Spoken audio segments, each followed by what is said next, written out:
What's up everybody, Travis Mark from the Musician's Mentor here, and on today's video I thought I would share 4 very easy ideas that you can implement into your weekly rehearsals as a band to not only make your band sound and perform better, but hopefully even influence people to follow you more because you sound that much more professional.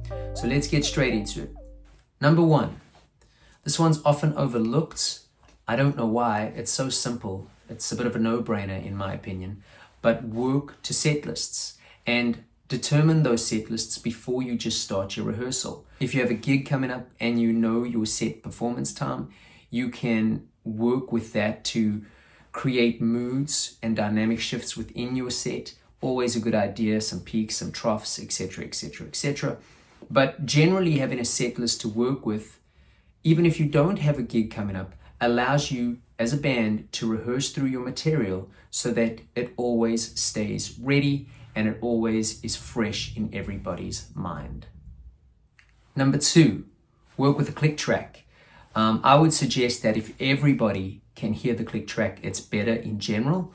But if you don't have that luxury, shove your drummer on a click track and then be diligent enough to actually listen to him or her so that you know you're playing in time to them if they are playing to the click.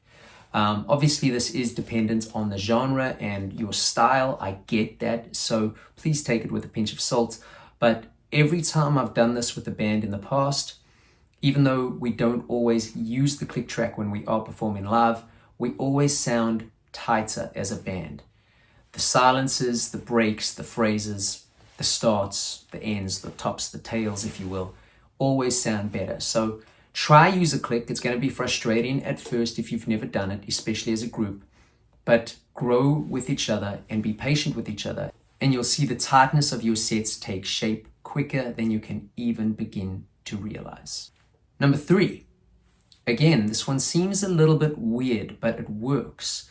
Often when we are in rehearsal spots with groups or bands, we face each other.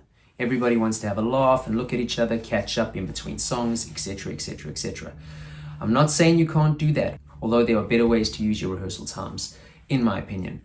However, if you set up in the same configuration that you would on stage, it's better for you because you get confident in your own parts. You don't rely on eye signals or head signals. So let's say you've got a 4-piece band, a singer in the front, maybe a guitarist and a bass player kind of just behind them and the drummer behind them, or whatever the setup may be. This is just hypothetical, of course. If you don't have to look at each other and you get confidence enough with tops and tails and even just general body language from the back, you'd be amazed at how tight that can make your live set.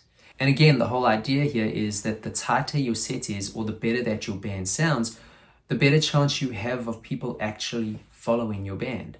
So give it a try. Again, it feels weird at the start, but what have you got to lose? Number 4, turn the light off.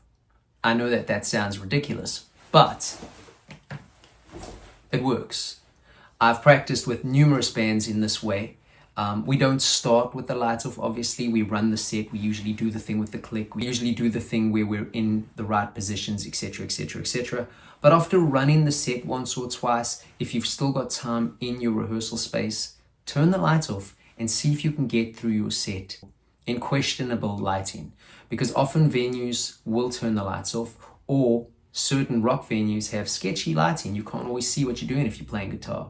So it's a great way to develop confidence on your instruments and once again build just general confidence as a group if you know that you've got each other's back. If you hear the guitarist fumbling and you keep the foundation there on the bass, or if you hear the bassist fumbling and you keep the groove on the drums, etc, etc, etc, it's going to help you pivot forward in the same way that we constantly talk about on this channel. So those are my 4 tips on how to get your band tighter for a live performance. Obviously there are more, those were just the 4 that I thought of today.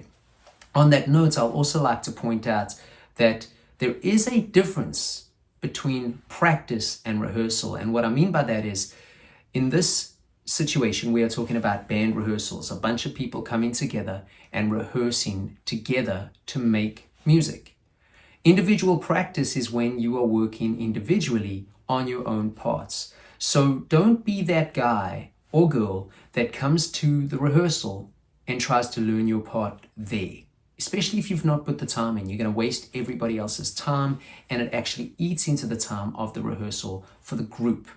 Now, if you're in a position that you don't have to pay for a rehearsal space, maybe that doesn't bother you, but a lot of people do pay for rehearsal spaces. I remember when I was still living in London, this was a regular thing. At least twice a week, we would be paying anything, depending on the location, but anything from 15 to 30 pound an hour.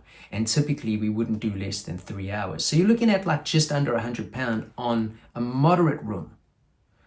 Now, there's rehearsal rooms all over the world. I know this, I've been to enough. So don't waste people's time or money.